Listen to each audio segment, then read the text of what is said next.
Exit poll ने ये दिखा दिया कि भारतीय जनता पार्टी प्रचंड बहुमत के साथ तीसरी बार माननीय मोदी जी के नेतृत्व में सरकार बनाने जा रही है और उत्तर प्रदेश में 80 के 80 सीटें राजग गठबंधन भारतीय जनता पार्टी जीतेगा और एक तरफा भारतीय जनता पार्टी चुनाव जीत रही है।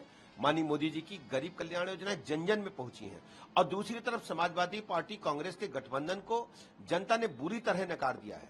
समाजवादी पार्टी की गुंडई अराजकता चुनाव में भी खुलेआम दिखी। समाजवादी पार्टी के नेता के मंच को उनके ही गुंडों ने तोड़ दिया। कई बार ये रैली नहीं कर पाए, मीटिंग नहीं कर पाए, इनको हाथ जोड़ करके वापस आना पड़ा और कांग्रेस भ्रष्टाचार के दलदल में डूबे हुए लोगों का समूह है। जनता ने इनको बुरी तरह से नकार दिया है। 80 में 80 की बात कह रहे हैं, लेकिन कुछ सीटें कम नजर आ रही हैं। अभी इंतजार करिए, 4 तारीख को मतगणना शुरू होगी, फिर हम लोग बात करेंगे। एक तरफा लहर बीजेपी की एनडीए गठबंधन की चली है और आज भी जिन 13 सीटों पर चुनाव हुआ है भारतीय जनता पार्टी गठबंधन प्रचंड बहुमत के साथ आ रहा है।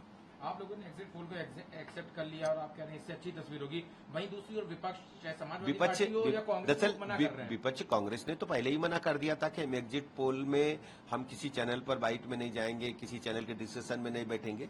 उन्होंने हार स्वीकार कर ली है, फेस सेविंग अपना ढूंढ रहे हैं और 4 तारीख तक कोई न कोई रास्ता निकाल लेंगे कि कहीं ये बताएंगे ईवीएम खराब है, कहीं पुलिस प्रशासन पर दोष मढ़ेंगे और एक दूसरे के सर पर ये ठीकरा फोड़ करके फिर 5 साल छुट्टी मनाने के लिए विदेश चले जाएंगे। अखिलेश यादव ने कल पत्र लिखा, उसमें कहा कि मीडिया मंडली और ये सब एक नैरेटिव बनाने आप जानते हैं कि किस प्रकार वो लोकतंत्र के सभी स्तंभों को चोट पहुंचाने का काम समाजवादी पार्टी कांग्रेस गठबंधन के लोग कर रहे हैं। कभी संवैधानिक संस्थाओं पर प्रश्न चिन्ह उठाते हैं और कभी लोकतंत्र के चौथे स्तंभ मीडिया पर ही प्रश्न चिन्ह उठा देते हैं।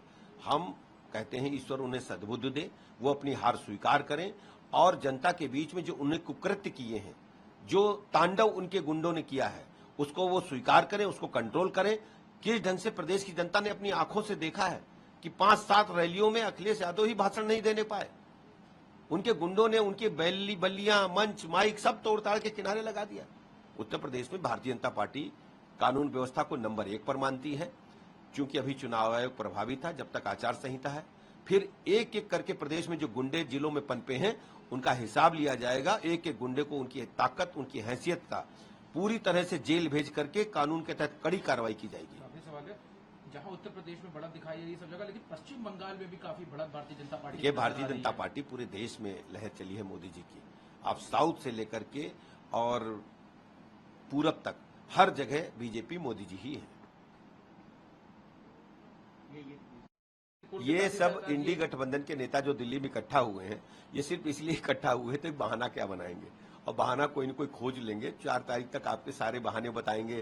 कहीं बताएंगे ईवीएम पर ठीकरा फोड़ेंगे, कहीं कानून व्यवस्था पर ठीकरा फोड़ेंगे और वो सब केवल फेस सेविंग के बहाने खोजने के लिए मीटिंग थे और कोई कारण नहीं। इस गठबंधन पे तो ठीकरा नहीं फोड़ देंगे क्या? वो आपस में एक दूसरे से लड़ेंगे। अभी जितना इकट्ठा करने में ताकत लगाए थे, एक दूसरे से लड़ेंगे और गठबंधन धरातल पर कहीं था ही नहीं। वो जनता ने उन्हें बुरी तरह नकार दिया।